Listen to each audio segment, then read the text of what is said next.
So, in an interview given by Ms. Goodman, now a house supervisor, she gave me her story. She said, when I was a CNA, I only made $8 an hour. I worked 2 full-time jobs and a part-time job to take care of you, which was me. I worked doubles at a nursing home and as an LTAC. When you are a CNA, you never talk to a nurse. You did everything on your own, and it was so hard. As I've grown in my profession, I've made it where I work with my CNAs. We are a team and like a family. I now make more money and the benefits are good, but it's hard on the knees, back, arms, mental state, and your family.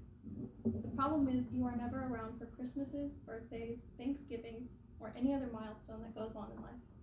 You can sometimes get off, but usually not. Everyone has to be really understanding whether they like it or not because it's my job and I would never change it. So about 6 months ago, I was working as a CNA in a nursing home. I was always running from room to room, taking care of 20 different patients all on my own. I was attending to any need that they could not perform on their own. I would have to remember any snacks, drinks, or anything that they might have wanted on a day-to-day basis. I had to also deal with every individual's families, including what the family thought was correct care, even though it might not have been correct care.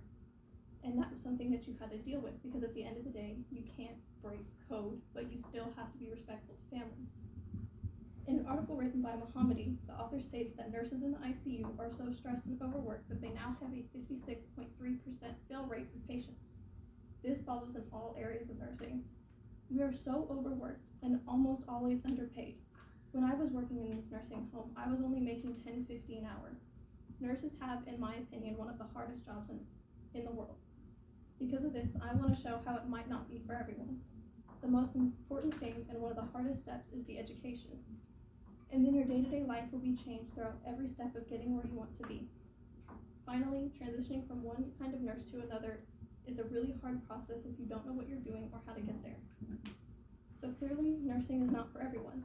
In an article written by Tamron in 2022, he states that individuals with job stress not only face psychological issues, but physical issues, and those stresses could decrease their performance.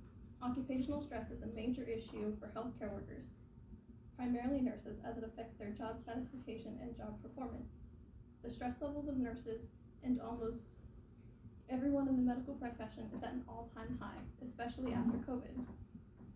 So many people who were not equipped to handle the job even before COVID quit almost immediately, leaving all of the dedicated nurses like me and my mom stranded. So our already stressful jobs became harder by tenfold. In a study done by Saqqara University in 2022, they found that the stress levels were now at 288%. Consequently, their motivation levels had decreased half of what they already were. So clearly there are many different kinds of nurses. When most people think of nurses, they think of an ICU nurse, and this can cause many people to shy away. But in reality, there are so many different categories and trades of nurses. You could discover something you didn't know existed and make a really good living. All healthcare jobs are government jobs, and every government job comes with good benefits and pretty decent pay. Even though I was only making $10.50, I was still working so much overtime. I made almost $5 grand a month. I worked 200 hours every 2 weeks, and it was really hard, but I made it work. I was juggling school, I was moving out of my parents' house, I was paying all the bills, and I was doing well for myself. But lucky for everyone, with the endless nursing specialties, if one decides to change their specialty at some point, with some help and research, this process can be very easy. In an article written by Post University, they say many nurses already have the educational background and training to work in a different specialty. You might be boxing yourself in by assuming the experiences you have will not transfer over. In many cases, switching to a different specialty can be relatively simple. For this reason, I think everyone should look into being some kind of nurse at least once in their life. On the other hand, I really don't think it's for everyone, and I mean that. You won't ever be prepared for the job until you are on the floor on your own. The reason I say this is because you can't just start off at the top where things are good. You have to start at the bottom. The bottom is hospitality aides, CNAs, and even LPNs. These are the nurses that you don't see. These are the ones that work in the nursing homes and as home health workers. If you don't know what these titles do, I'm going to give you the awful truth. They're the ones that have to deal with the family. They pick up the dead bodies. They call the police. They change grown people's diapers. They are the ones that keep people alive when they don't want to keep living. they have to keep going. At the end of all of this, they have to pick up everyone else's slack in these places too. They have to deal with the higher ups that are constantly berating them and telling them they're not enough.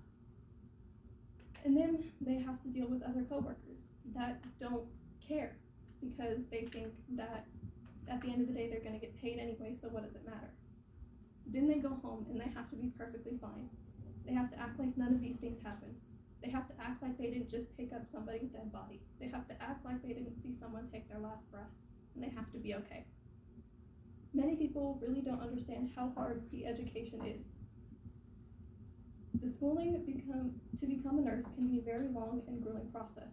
It's a 4 to 6 year course just for a BSN, but if you want anything higher, you'd have to spend another 2 to 4 years just to get a master's. In a study done at the Annals Medical Research, they found that the academic stress levels of nursing students were at 42%. They also proved that over half of the nursing students didn't want to be down the path of nursing. They did it because they thought that they could make money. Consequently, the nursing students that did choose this career experienced less stress levels. Honestly, who can blame people for not wanting to go through with this? Because after hearing what I've just told you, I'm sure a lot of you don't want to do it.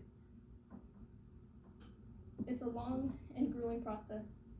Another study done at the Annals of Medical Research found that 71% of the student nurses who preferred the nursing department willingly and those who willingly selected the nursing department experienced less anxiety and stress before, during, and after a clinic.